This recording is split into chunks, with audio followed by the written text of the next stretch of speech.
So today we'll discuss the components of ETC, right? So this boy we designated as complex 1, right? And this one is show you complex 2, and this one is our complex 3, and this one is our complex 4, and this one is our complex 5. Clear है सबको? So पहले तो individual components करेंगे each complex के, right? So there are 5 individual components of the ETC starting from 5 complexes, right? This is our complex 1, right? This is our complex 2, and this is our complex 3, and this is our complex 4, and this is our complex 5. Clear? Right? And you find quite difficult in remembering the individual components, right? So complex 1 में आपने ऐसे याद करना, there are niacin derivatives. नायासिन amino acid होता है, नहीं sorry vitamin होता है नायासिन डेरिवेटिव्स होते हैं. तो कॉम्प्लेक्स 1 में will get niacin derivatives, right? In complex 2 will get flavin derivatives, right? So in complex 3 we are having iron sulphur complex, right? And in complex 4, right? तो पहले हमने क्या किया, क्या क्या होता है इसमें? बोलो बोलो. नायासिन डेरिवेटिव्स होते हैं, right? So this by our CR contains niacin derivatives. Clear है? और इसमें दो आएंगे. कौन कौन सा? 2 coenzymes will be there. One is NAD and the second is NADP. Clear है सबको? So complex 1 contains niacin derivatives and there are 2 coenzymes, one is NAD and second is NADP, right? और NAD के लिए substrate कौन कौन से होंगे? Black marker. NAD के लिए सबस्ट्रेट कौन कौन से होंगे? Write down. Glyceraldehyde 3-phosphate, glyceraldehyde 3-phosphate, then pyruvate. Third is isocitrate, 4th is alpha ketoglutarate, and 5th is malate. So this NAD is converted into NADH plus H positive, right? We are talking about complex 1, right? It contains 2 coenzymes, one is NAD and the second is NADP, right? तो NAD से क्या reaction आएगा? NADH and H positive. और NADP से क्या बनेगा?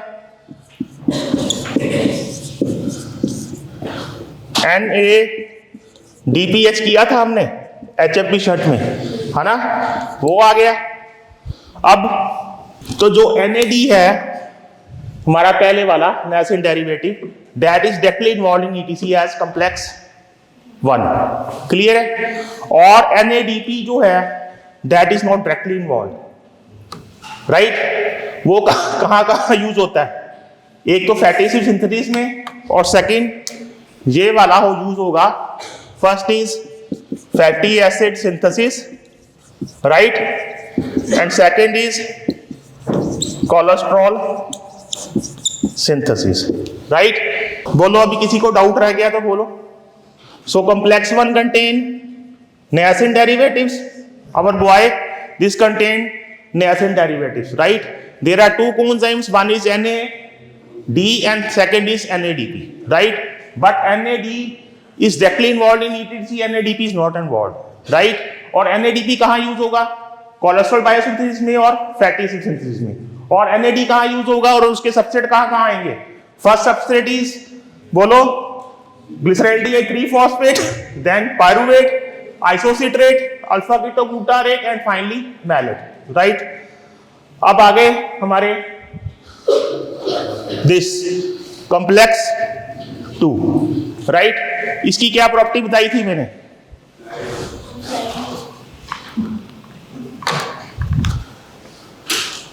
तो इसमें क्या थे? कॉम्प्लेक्स 1 में नायासिन डेरिवेटिव्स थे, तो कॉम्प्लेक्स 2 में क्या आएगा?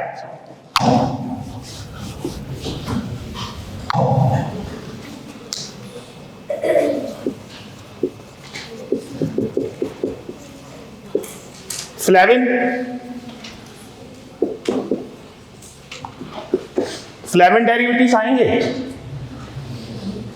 बोलो। तो क्या क्या आएगा इसमें? The enzyme is NADH coenzyme Q reductase, right, और NADH dehydrogenase, right. The enzyme is NADH coenzyme Q reductase which contains flavoprotein or with FMNS prosthetic group, right? और दूसरा कौन सा आएगा इसमें? Succinate dehydrogenase. उसका एंजाइम कौन सा है? सक्सिनेट कोएंजाइम Q रिडक्टेस, और ये इनर माइटोकॉन्ड्रियल मेम्ब्रेन में होता है, राइट। तो इससे क्या बनेगा? Succinate plus FAD will get fumarate and FADH2, right? I know it is difficult, but we are trying to make it easy. Just remember the individual components, then we'll go for the pathway, exact, right? So the first was complex 1, right? It contains niacin derivatives. और कौन कौन से दो coenzyme आए? NAD and NADP. तो NAD is directly involved, NADH plus H positive बनेगा, और NADPH नहीं बनता है, लेकिन इन्वॉल्व नहीं होता। वो कहाँ यूज होता है? Cholesterol fatty acids. Then I am moving to this boy, complex 2. It contains flavin nucleotides, right? तो एंजाइम कौन कौन से दो थे? एक NADH कोएंजाइम Q रिडक्टेस और सेकंड सक्सिनेट डिहाइड्रोजनेस वाला, ठीक है। अब आ रहे हम अवर complex 3, right?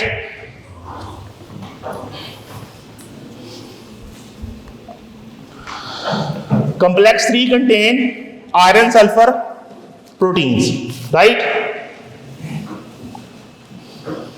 So about half a dozen iron sulfur proteins are known, right? Half a dozen iron sulfur proteins are connected with respiratory chain which have been identified, but their mechanism of action is not clearly understood, right? So how will you remember? Remember that complex 3 contains iron sulfur proteins, right? And one more thing, there are half a dozen are there iron sulfur proteins. But remember, no one will body shame this boy. Remember, was lost and he doesn't remember. So its exact function of his voice is not known, right? Via complex 3, iron sulfur proteins are there, right? Second thing क्या थी इसमें? बोलो, anybody? Add up. Half a dozen are there, but their exact mechanism of action is not known, right? So starting again from the complex 1 was there niacin derivatives NAD and NADH. Moving to complex 2, flavin nucleotides FMN और succinate dehydrogenase वाला enzyme आ गया। complex 3 में क्या आया? iron sulfur protein आए, half a dozen are known, but their exact mechanism of action is not known. Clear? Now we are moving to complex 4.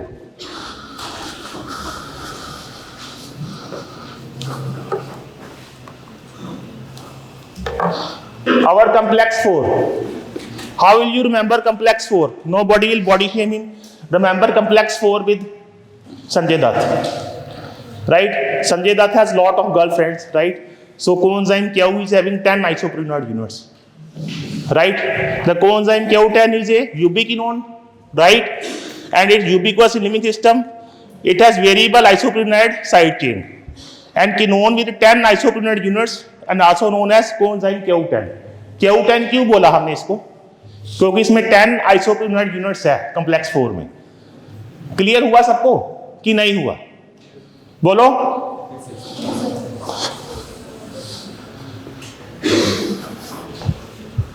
यूबिक्विनोन है, it is ubiquitous in human living system, right? Quinone derivative है, right, with variable isoprenoid side chains, right? और इसमें हमारे पास 10 आइसोप्रीनोइड units होते हैं, right? और it is a lipophilic means lipid loving molecule which can accept electrons from FMNH2 produced by ETC by NADH dehydrogenase और FADH2, right? हमने 4 components कर लिए, 1, 2, 3 and 4। अब आगे हम और कॉम्प्लेक्स 4 की एक बात और थी कोएंजाइम Q की, अगर ये माइक्रोबैक्टीरिया में नहीं होता तो इसमें इसका काम कौन करेगा? विटामिन के। Suppose this is ETC of the mycobacteria, right? इसमें ये वाला काम ये नहीं करेगा, कोएंजाइम क्यू, इसकी जगह क्या आएगा यहाँ पे विटामिन के आ जाएगा, शो राइट। तो कॉम्प्लेक्स 4 की जगह यहाँ क्या आएगा, विटामिन के। नाउ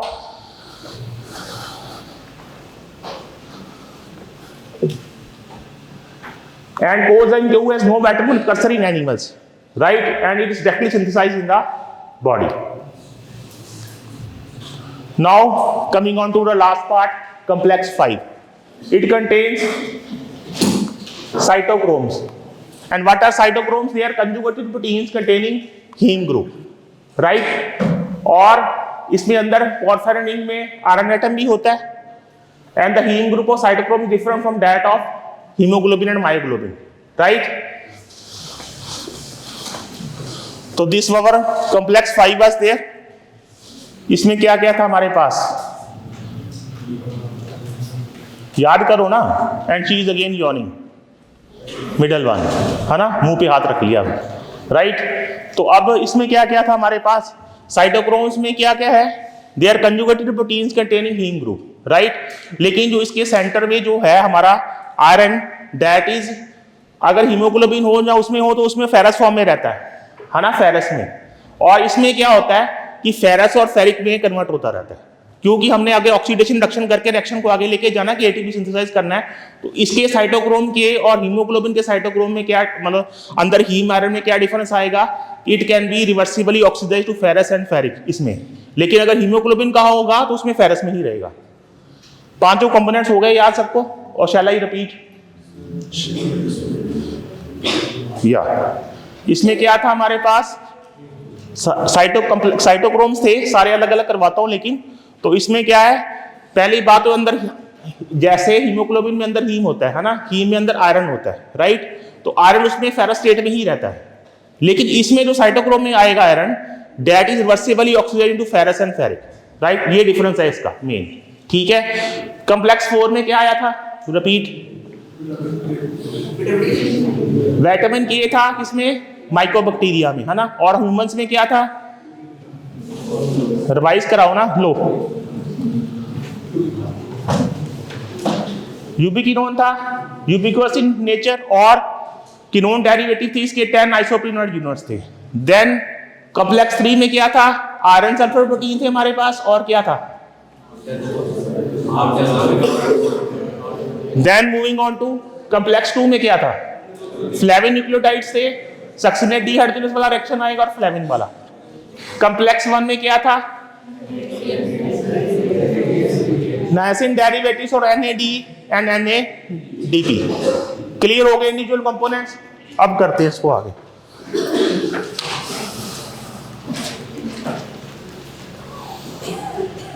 कॉम्प्लेक्स 5 याद हो गया हमें। इसमें क्या थे, साइटोक्रोम्स थे, लेकिन जो अंदर आयरन है दैट कैन बी फेरस और फेरिक दोनों में कन्वर्ट हो सकता है। अगर हीमोग्लोबिन होता तो उसमें ओनली फेरस में रहना था, ठीक है। अब साइटोक्रोम्स डिटेल में करेंगे।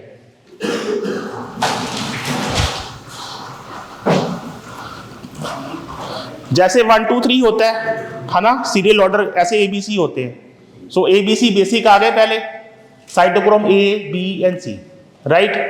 अब जैसे जैसे आगे हम इसको डिटेल में पढ़ते गए, साइंटिस्ट डिस्कवरी करते गए, तो A1 A2 आ गया, B1 B2 depending on the series of discovery, C1 C2 ऐसे ऐसे नाम आते गए उनके, ठीक है। तो बेसिकली कौन कौन से A B and C, ठीक है।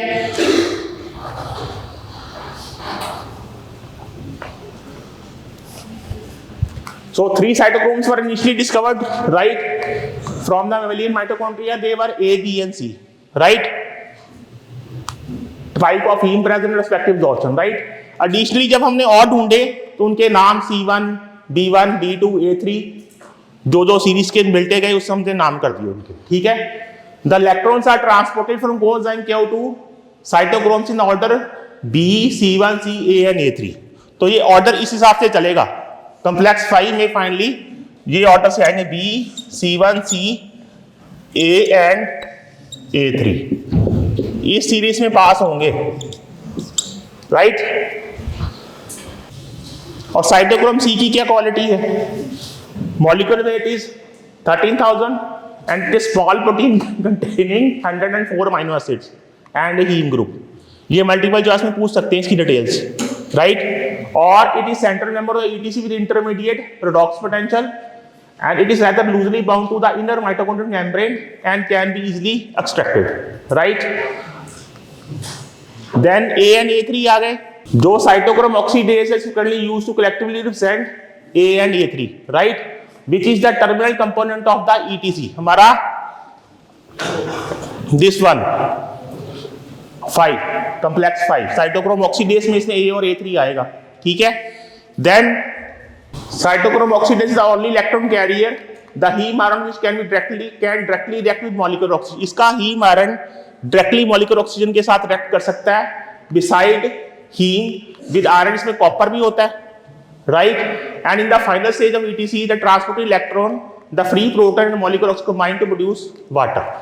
Finally water बनेगा, ठीक है? अब हमने स्टार्टिंग में क्या किया था? डेफिनेशन की थी बायोलॉजिकल ऑक्सीडेशन की प्रीवियस क्लास में, है ना? तो हमारे पास तीन मॉलिक्यूल, मुझे बना लो वो मॉलिक्यूल्स, कार्बो, 3 लड़की आ सकती हैं, यस, आ जाओ, 1 2 3, right?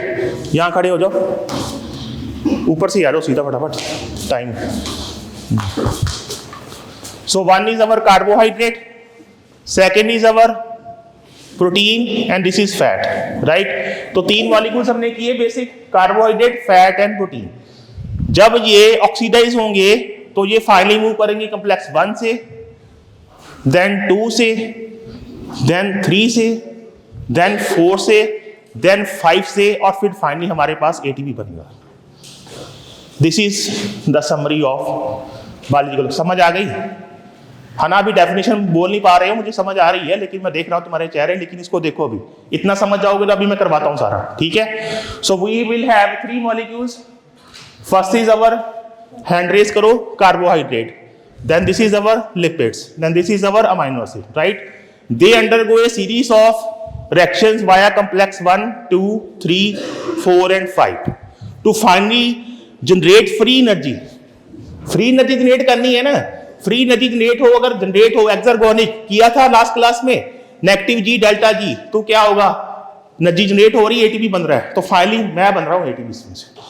Carbohydrate, lipids and amino acid undergo a series of reactions via complex 1 2 3 4 and 5 to finally generate free energy. Free energy minus G delta G, है ना? तो टू सिंथेसाइज एटीपी। तो ये फाइनल इसकी है समरी, क्लियर है? अब components याद हो गए सबको? 1 में था, 1 को याद कर लो एन से मिनोमिक, 2 को एफ से, 3 को आयरन सल्फर से, 4 को 10 से, 10 गर्लफ्रेंड संजय दत्त की याद कर लो, ठीक है? और फाइनल F0F1 कॉम्प्लेक्स आएगा उसमें, ठीक है? तो इसमें क्या था? नाइसिन डेरिवेटिव्स क्या थे इसमें? NADN, देन फ्लेविन वाले में आगे मोनोन्यूक्लियोटाइड, और सक्सिनेट डिहाइड्रोजिनेज वाला आएगा इसमें, ठीक है? थर्ड में क्या आया? Iron sulphur complex. 4 में क्या आया? कोएंजाइम क्या आ रहा है ना, सॉरी, है ना? क्या आ रहा है? साइटोक्रोम आ रहा है। तो इसमें आइसोप्रीनोइड कितने थे? क्या वो 10 था, तो 10 आइसोप्रीनोइड यूनिट्स थे, ठीक है? फाइनली फिर हमारा प्रॉपर ऑक्सीडेज आया, इसमें हमारा एटीपी बनना है, तो क्या क्या यूज उससे? B C1 C and A3 आ गए, तो ये फाइनली रिएक्शन हो गया और फाइनली फिर एटीपी बनेगा, ठीक है? इनहेरिटेड डिसऑर्डर्स में कौन कौन से आएंगे? इसको बोलते हैं शॉर्ट फॉर्म में मेलास, MELAS। ME से क्या बना? माइटोकॉन्ड्रियल एन्सेफेलोपैथी, L से A से लैक्टिक एसिडोसिस, एंड S से stroke. They are inherited disorders due to deficiency of enzyme, कौन सा? NADH को क्या हो? ऑक्सीडोरिडक्टेज। तो ये कौन सा था? कॉम्प्लेक्स 1 का, और साइटोक्रोम ऑक्सीडेज में आएगा, ठीक है?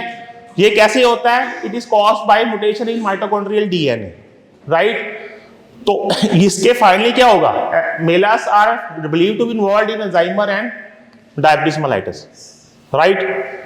तो ये एक्चुअली है इनहेरिटेड डिसऑर्डर ऑफ ETC जो माइटोकॉन्ड्रियल है। आगे एक और आ गया, फेटल इन्फेंटाइल माइटोकॉन्ड्रियल मायोपैथी। इसमें क्या होगा? कॉज्ड बाय रिड्यूस और absence of most of the oxidoreductases, जो सारे हमने किए ना, उसकी एब्सेंस होगी। देन आ गया oxidative phosphorylation. You find very difficult, किसमें 2 ATP बन गए, 2.5 बन गए, क्या बनता है, किसमें FAD, KNAD, भूल जाते हैं ना सारे। अब इसका आसान तरीका बता रहा हूं, ठीक है। तो मुझे ऑक्सीडेटिव फॉस्फोरिलेशन होती क्या है? Anybody, what is oxidative phosphorylation?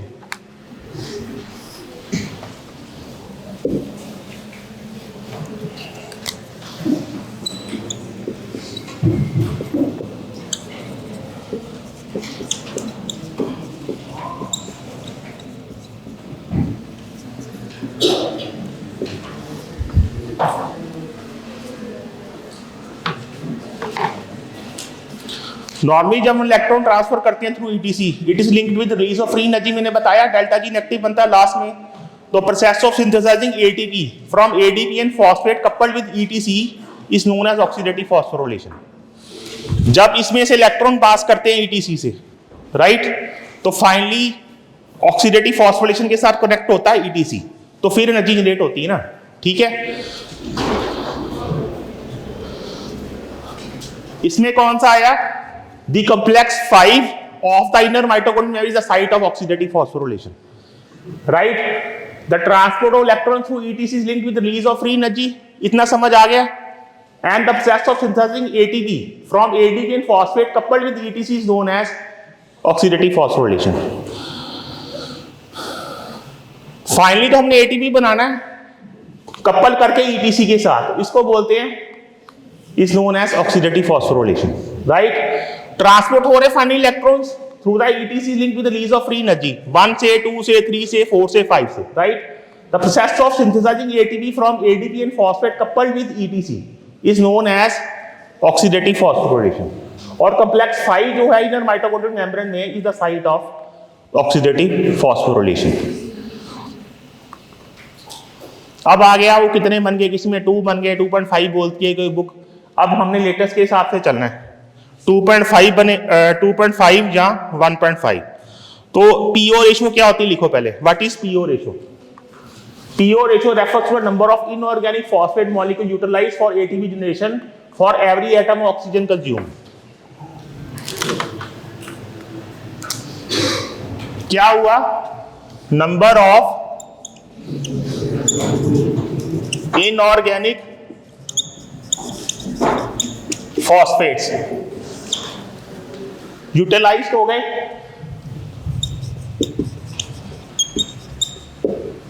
Right, for every atom of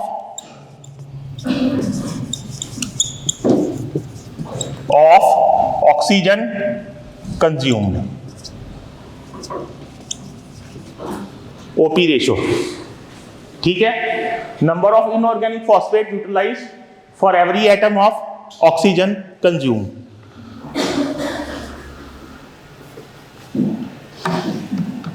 तो इलेक्ट्रॉन किस किस कॉम्प्लेक्स से निकलते हैं? 1, 3 एंड 4 से। 1 से, 3 से और 4 से।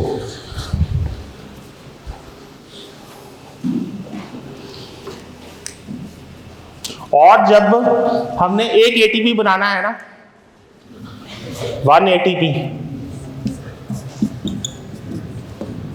Will use 4 protons.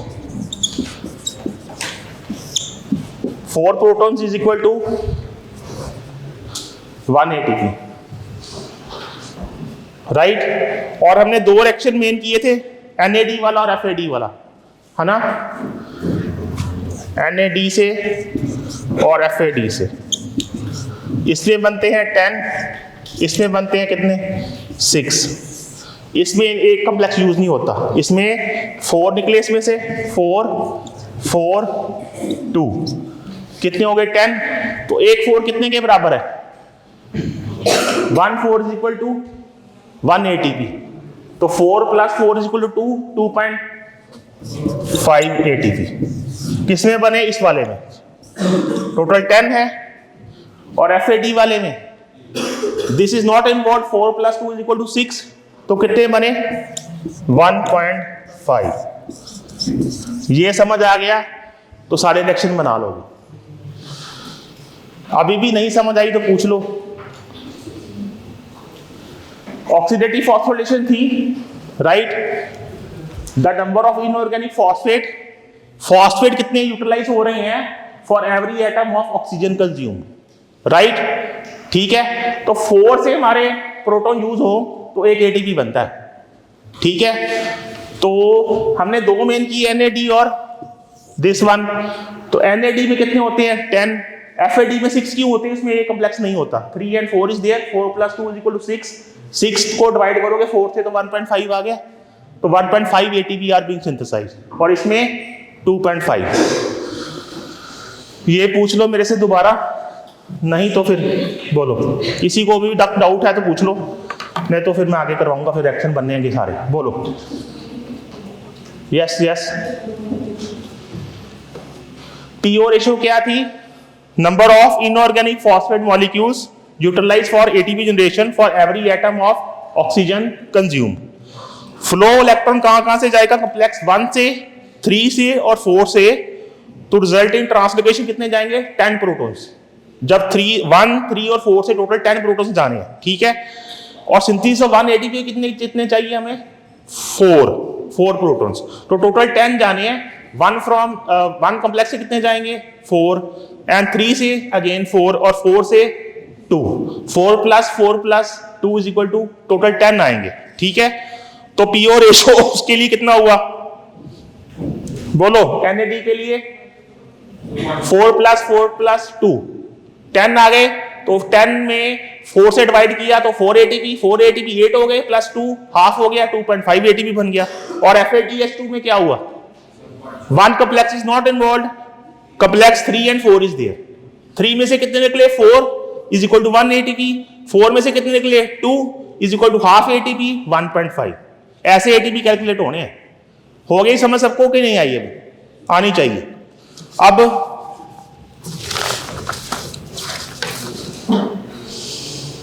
अब उसका आ गया मैकेनिज्म क्या, ये मैंने बना को सबको समझा दिया। This was complex 1 was there, 2 was there, 3 was there, 4 was there, 5 was there, और फाइनली मैंने ATP बनाया था।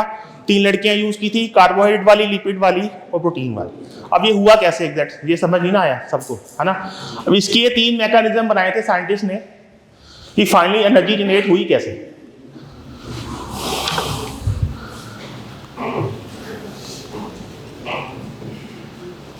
तो पहले तो ये 2 हाइपोथेसिस बने, 1 was chemical coupling and second was chemiosmotic theory. इसमें से 5 मार्क्स का क्वेश्चन आ सकता है बेबी। ठीक है, तो पहले केमिकल कपलिंग को करें। This was put forward by Edward Slater. According to क्या हुआ, इसमें बोला कि जब हम रिएक्शंस पास करते हैं थ्रू कॉम्प्लेक्स 1, 2, 3 and 4 and 5, तो क्या होता है? A series of phosphorylate high energy intermediates are first produced. High energy intermediates बनते हैं as we move from complex 1, 2, 3, 4 and 5, which are utilized for the synthesis of ATP. इसने सीधा ही बोल दिया कि जब हम complex 1 से 2 से 3 से 4 से जाते हैं तो फाइनली हाई एनर्जी इंटरमीडिएट्स बनते हैं जो फाइनली ATP बनाते हैं। लेकिन ये बोला कि एनालोगस है to substrate level phosphorylation. Substrate level phosphorylation last class में की थी कि डायरेक्टली बन जाता है ना, नॉट ऑक्सीडेटिव फॉस्फोरिलेशन। लेकिन दिस एक्सपेरिमेंट लैक्स एविडेंस, तो इसको हमने रिजेक्ट कर दिया केमिकल कपलिंग को। क्लियर, ये ओल्ड थ्योरी थी कैसे ATP बनाए हमने। देन आ गई हमारी केमिओस्मोटिक थ्योरी।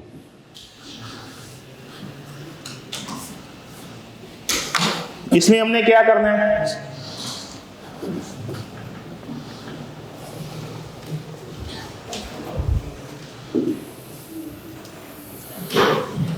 ये माइटोकॉन्ड्रिया था, फिर उसमें हमारी थी राइट, ये कौन सी थी? आउटर।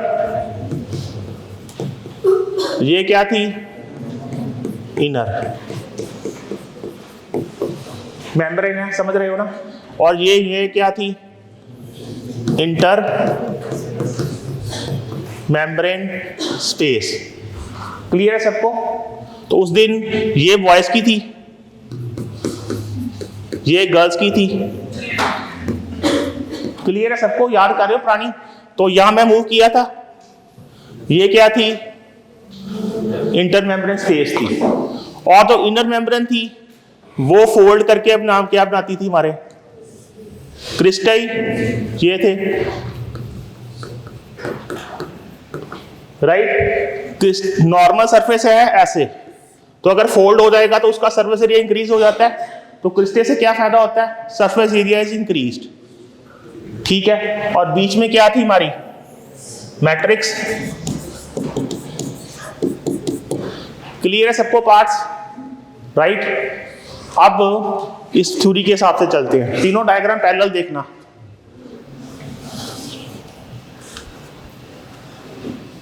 तो ये बोलता है Peter Mitchell, the transfer electron through the respiratory chain is actually utilised to produce ATP and ATP, ये तो ठीक था। The concept of chemiosmotic theory is comparable to energy stored in battery separated by positive and negative charge.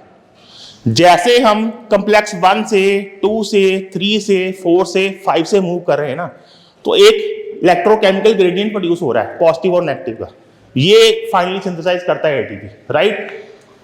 हमारी complex 1 2 3 या inter mitochondrial membrane के side थे ना, inner side पे थे ना। ईटीसी कहां हो रही थी हमारी? अंदर हो रही थी ना। सारे इनर माइटोकॉन्ड्रियल, आउटर मेम्ब्रेन थी, इनर मेम्ब्रेन थी। इनर मेम्ब्रेन की इनर साइड पे हमारी हो रही थी ये सारे, ये 1 2 3 4 5 उधर आ रहे हैं अंदर, ठीक है। तो इससे क्या होगा? जब जनरेट होंगे प्रोटॉन सारे हमारे, तो इससे पॉजिटिव चार्ज बन रहा है, बीच में नेगेटिव चार्ज बन रहा है। इससे फाइनली क्या हुआ? एक इलेक्ट्रोकेमिकल ग्रेडियंट बनेगा पॉजिटिव और नेगेटिव चार्जेस का, तो उससे एटीपी बनता है, ये बोलता है। और इसको फाइनली हमने रिफाइन किया, ये देखो, this was outer membrane, this was inner membrane, और बीच में ये क्या थी? Inter membrane space. और अंदर हमारे ईटीसी हो रही है इस साइड पे अंदर, तो एक इलेक्ट्रोकेमिकल ग्रेडियंट बन रहा है को हम प्रोटॉन्स कॉन्टिन्यूसली बना रहे हैं वाया कॉम्प्लेक्स 1 2 3 4 एंड 5। तो फिर हाई एच पॉजिटिव बाहर हो जाएगा, अंदर लो एच पॉजिटिव होगा। तो ये चार्ज क्रिएट कर रहा है इलेक्ट्रोकेमिकल ग्रेडियंट, इसको यूज करेंगे अब क्लियर था हमारा? ये कंपोनेंट्स थे सारे, complex 1 2 3 4 and finally F0F1 complex 5। 1 में क्या थे? नायसेंट डेरिवेटिव्स NAD। 2 में क्या था? Flavin derivative. 3rd में आया क्या? Coenzyme Q।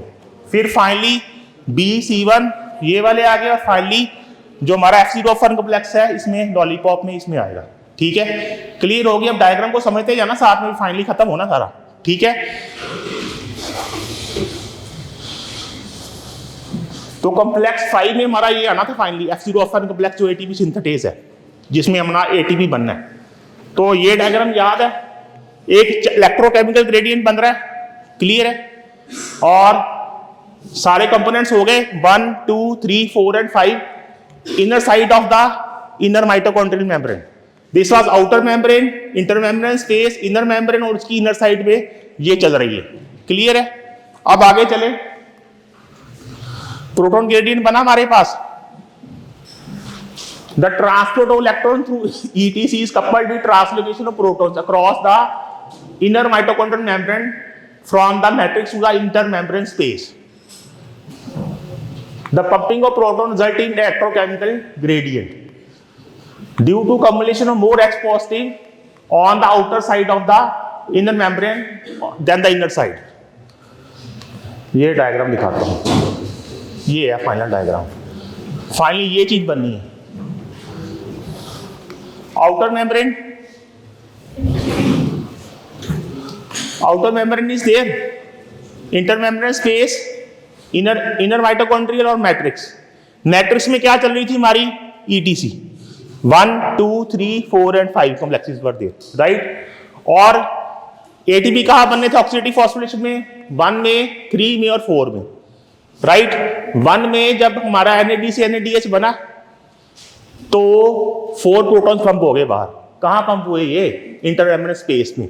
अब देखो 4H positive 4H positive 2H positive protons pump हो रहे हैं, तो बाहर पॉजिटिव चार्ज बन रहा है, अंदर कम हो रहा है, तो इलेक्ट्रोकेमिकल ग्रेडियंट बन रहा है, क्लियर है। 4 निकले 3 में से, फिर 4 निकले और 4 में से 2 निकले, कोएंजाइम Q वाला आ गया, साइटोक्रोम C वाला आ गया, और फाइनली जब 10H पॉजिटिव हो गया तो 10H पॉजिटिव हमारा कॉम्प्लेक्स 5 से F0F1 कॉम्प्लेक्स था हमारा लास्ट वाला, तो उससे उसने क्या किया, उसको रोटेट करके बनाया, अंदर 10 अंदर आ गए। Look at this pink colour, 4H positive 4 4 2 10 हो गए। 10 जब अंदर आए तो हमारे 2.5 ATP बने। अब देखो 3D में समझ आया। हमने ऑक्सीडेटिव फॉस्फोरिलेशन को क्या किया बोला था, पीओ रेशियो मतलब कैसे की थी हमने, नंबर ऑफ क्या थे एनीबॉडी,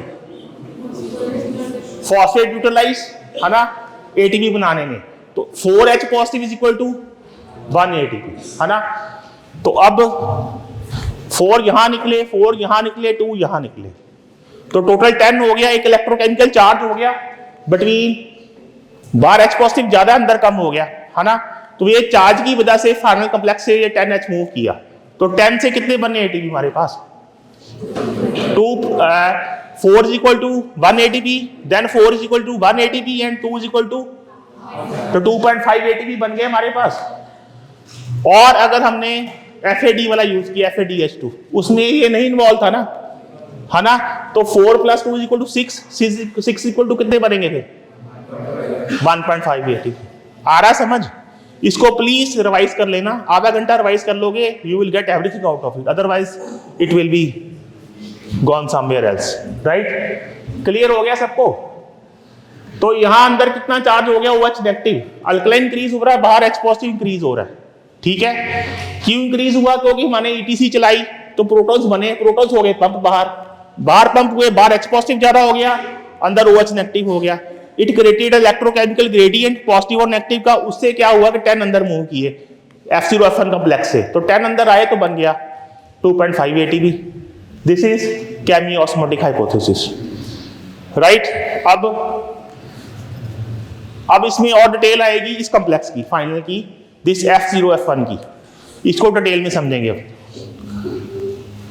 रोटरी मॉडल बोलते हैं इसको एटीपी जनरेशन का। तो इसमें इसकी डायग्राम आती है, बेटा वाला डायग्राम देखो। अब ये इतनी डायग्राम किस चीज की है, ये देखो, ये इतना कॉम्प्लेक्स है ना, जो इतना F0 एंड F1, इसकी डायग्राम है डिटेल में, समझ रहे हो? स्टार्टिंग में ETC चलाई, ये हमारे इनर माइटोकॉन्ड्रियल मेम्ब्रेन के कंपोनेंट्स हैं, 1 2 3 4 एंड 5, यहां पे ATP बन रहा है ना। अब ये सारा इनर मेम्ब्रेन में बना, अब कैसे बना ये हमें नहीं पता, है ना। बाहर क्या है, H पॉजिटिव ज्यादा है, अंदर OH नेगेटिव ज्यादा है, तो इलेक्ट्रोकेमिकल ग्रेडियंट बना। कॉम्प्लेक्स 5 ने फाइनली हमारे F0F1 कॉम्प्लेक्स से बनाने, अब वो कैसे बनाने वो डायग्राम देखो डिटेल में।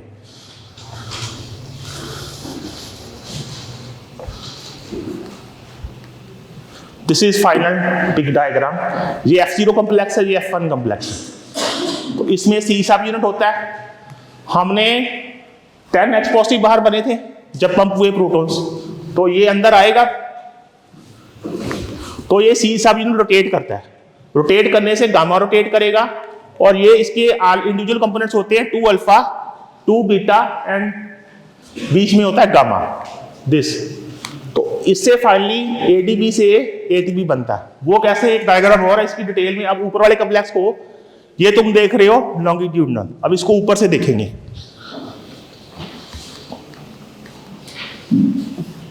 बीच में था गामा सबके, हम उसको, ये कॉम्प्लेक्स लंबा था ना, हम इसको ऊपर से देख रहे हैं, अब तुम उसको ऊपर से नीचे देखोगे तो बीच में था गामा, और बीच में क्या थे, इसके 3 आते हैं, open form, tight form and loose form. तो लूज फॉर्म में जब H पॉजिटिव आए तो ADP प्लस फॉस्फेट मिला लूज में, टाइट में क्या किया, उसको ATP बना दिया रोटेट करके, और फाइनली ओपन में ATP बाहर आ गया। बाहर कहां गया था, अंदर, है ना। तो इसके 3 आते हैं, loose form is pink one, open is sky blue and T is tight. Tight में क्या हुआ, ATP बना, कैसे बना, लूज के ADP और फॉस्फेट मिला, फिर फाइनली ATP बना, और ओपन ने ATP अंदर धकेल दिया, ठीक है। अब देखो ये डायग्राम थी, इनर मेम्ब्रेन थी ना हमारी, उसमें थे ये हमारे बच्चे 1 2 3 4 and 5। क्लियर है? क्लियर है। अब ये अपना प्रोटॉन क्रिएट कर रहे हैं, प्रोटॉन पंप कर रहे हैं। प्रोटॉन कहाँ आ रहे हैं? आउटर मेम्ब्रेन में। आउटर मेम्ब्रेन में H पॉजिटिव ज्यादा बन गया, अंदर क्या था? OH नेगेटिव ज्यादा है, तो एक इलेक्ट्रोकेमिकल ग्रेडियंट बन गया अंदर का और बाहर का। क्लियर है? अब ये प्रोटॉन अंदर होंगे पंप, जब यहाँ आके 10 बन गए हमारे पास, आउटर मेम्ब्रेन में पंप हो गए, तो बाहर H पॉजिटिव ज्यादा है, अंदर OH नेगेटिव ज्यादा है, तो H पॉजिटिव पंप हो गया। अब ये अंदर जाएंगे, कैसे गए? कॉम्प्लेक्स 5 से। F0F1 कॉम्प्लेक्स आया, F0F1 कॉम्प्लेक्स को हमने टेल में यहाँ किया, ये this is F0, this is F1। यहाँ H पॉजिटिव बात ज्यादा हो गया था हमारा आउटर मेम्ब्रेन में जब हम पंप करते गए प्रोटॉन्स को, तो ये H पॉजिटिव C सब यूनिट से जाएगा, तो फिर गामा को रोटेट करेगा। गामा जब रोटेट होगा, 2 अल्फा 2 बीटा, गामा में हमारा फाइनली ATP बनेगा ADP से मिलके। और इसकी डिटेल जो ऊपर वाले की कैसे देखी हमने? दिस वन, इसको वो लॉन्गिट्यूडनल था, इसको हम ऊपर से देख रहे हैं, बीच में गामा था जो रोटेट कर रहा था। उसने क्या यूज किया? लूज फॉर्म में ADP एंड फॉस्फेट लिया, उससे टाइट फॉर्म बनाई, दैट इज ATP, और फाइनली ओपन करके उसको ATP धकेल दिया। तो फाइनली हमारे पास कितने ATP बने थे? 2.5 बने थे एक कॉम्प्लेक्स में से, और दूसरे में अगर कॉम्प्लेक्स बनने यूज किया FADH2 वाला किया तो 6 के साथ कितने बने? 1.5। अब तो मुझे समझ आ जानी चाहिए, इसको प्लीज रिवाइज कर लेना। It's difficult, I know, I tried my level best to help you to understand the concept.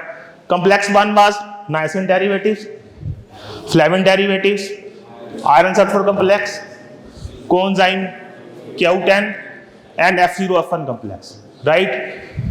niacin derivatives से प्रोटॉन पंप हुए, फ्लेविन से पंप हुए, आयरन सल्फर ने पंप किए, फिर हमारा ये क्या था?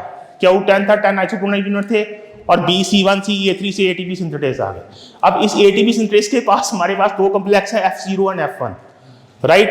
अब ये जब प्रोटॉन पंप करते गए तो फाइनली मेरे पास यहाँ H पॉजिटिव ज्यादा आ गया, बाहर आउटर मेम्ब्रेन में खड़ा हूं मैं, ठीक है? अब H पॉजिटिव हमारे पास ज्यादा है, तो ये इलेक्ट्रोकेमिकल ग्रेडियंट हो गया, अंदर का बाहर का H positive more outside as compare to negative charge is more inside. अब ये डायग्राम देखी हमने F0F1 कॉम्प्लेक्स की, ये थी कॉम्प्लेक्स 5 में हमारा था ATP सिंथेटेज, तो F0F1 है, जो H पॉजिटिव ज्यादा अक्यूमुलेट हुआ आउटर मेम्ब्रेन में, वो अब पंप होगा C सब यूनिट से। ये देखो इनर माइटोकॉन्ड्रियल है, ये इनसाइड है, ये आउटसाइड है। अब ये पंप हुआ तो गामा रोटेट करेगा, गामा जब रोटेट करेगा तो उसमें 2 अल्फा 2 बीटा है, उसको कैसे रिप्रेजेंट किया हमने? ऐसे। अब आना समझ, we went from complex 1 2 3 4 and 5 to final complex 5, and we created a electrochemical gradient of more H positive on the outer membrane. Now this more H positive is pumped inside via this motor, rotary motor, right? तो इसमें 3 form थी, open, loose, tight. Open में क्या हुआ? ATP बाहर आया, लेकिन loose में क्या किया? ADP और फॉस्फेट बाइंड किए, टाइट में ATP बन गया और फाइनली ATP बाहर आ गया। अब इसको देखो, फाइनल डायग्राम पुरानी वाली, ये थी हमारी outer membrane was there, inter membrane space is there, inter membrane और मैट्रिक्स थी, अंदर हो रही थी हमारी ETC। ये सारे बच्चे हमारे 1 2 3 4 5 अंदर चल रहे हैं, ठीक है? अब इन्होंने ऑक्सीडेटिव फॉस्फोरिलेशन कहाँ की? 1 में, 3 में और 4 में। तो finally H positive 2 H positive बन गए, टोटल 10 H पॉजिटिव बने। तो it created a positive charge of H positive on the outside. अब इस चार्ज को हमने अंदर लेके आए due to electrochemical gradient, F0F1 complex 5 को यूज किया हमने लड़के को, ठीक है? तो जब ये H पॉजिटिव अंदर आया तो 2.5 ATP बना, 4 H positive is equal to 1 ATP, 4 + 4 is equal to 2 ATP plus 2 ATP is equal to 2.5। तो फाइनली हमारे बन गए 2.5 ATP। और अगर FADH2 यूज किया तो उसमें कॉम्प्लेक्स 1 नहीं इन्वॉल्व होगा, तो 4 + 2 इज इक्वल टू 6 अंदर आए, 6 इज इक्वल टू कितने बने? 1.5 ATP बनेंगे। और पीएच ग्रेडियंट समझ आ गया आउटर का और इनर का, क्लियर है सबको? अब एक इंपॉर्टेंट कंसेप्ट और आ गया, ये डायग्राम सबको आ गई, इसकी डायग्राम पेपर में आएगी 4-5 मार्क्स की, रिमेंबर। खांसने वाले बेटा पानी पी ले, नहीं तो बाहर चले जा। I don't want any nuisance in the class.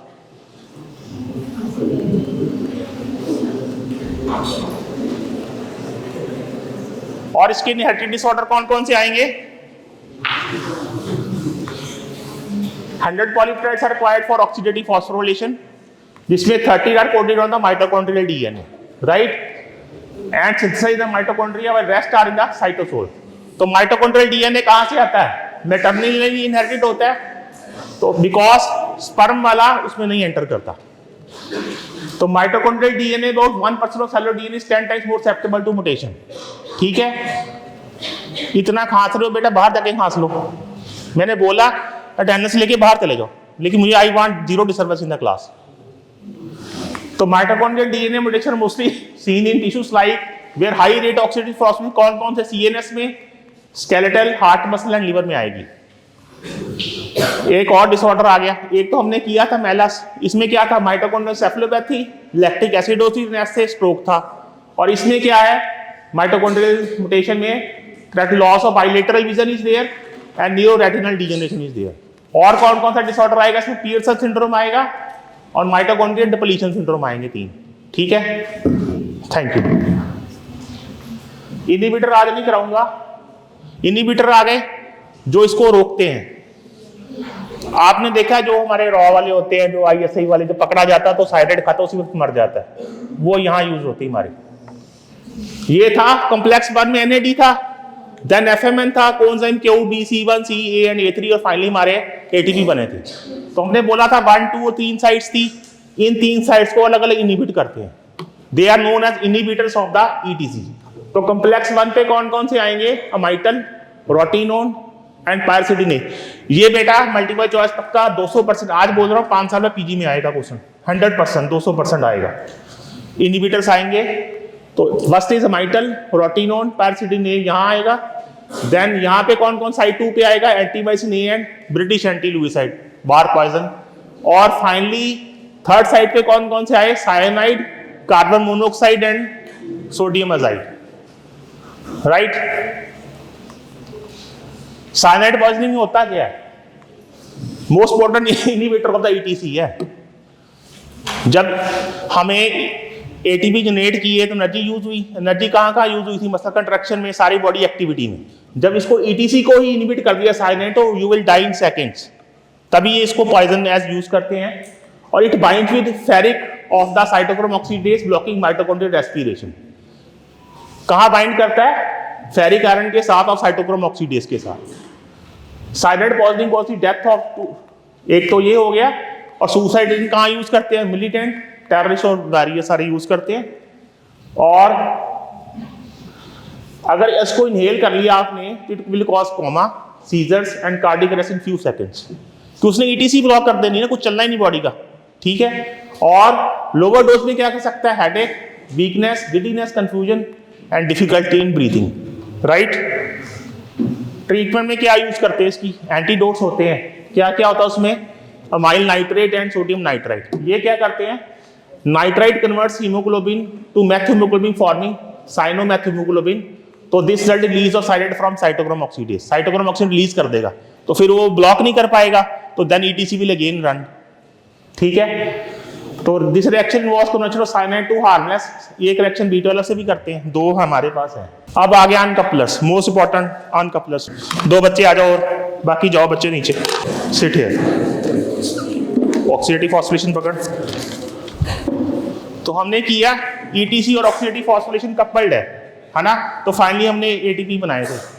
अब ये don't take wrong words for them, they are my boys. This is boyfriend, this is girlfriend, remember. तो बॉन्डिंग अच्छी है। This is a couple. मैंने पहले बोल दिया कोई बॉडी शेम करेगा तो मुझे बता देना, ठीक है। तो this is A boyfriend, this is A girlfriend, तो अच्छी बॉन्डिंग है, दे आर कपल्स, राइट। तो ये क्या है? ईटीसी है, ये है ऑक्सीडेटिव फॉस्फोरिलेशन, ठीक है। अब इसको रियल लाइफ स्टोरी में देखते हैं। कैसे देखोगे? ये हमारा दिनेश कार्तिक है, cricket batsman, wicket keeper batsman था दिनेश कार्तिक, अभी कमेंट्री करता है। ये उसकी पहली वाइफ थी, ठीक है। तो इनकी अच्छी बॉन्डिंग थी, ठीक है। बीच में एक लड़का आ गया, मुरली विजय। मुरली विजय आ गया। मुरली विजय इज अनकपलर। मुरली विजय आया बीच में और उसने दोनों का डिवोर्स करवा दिया।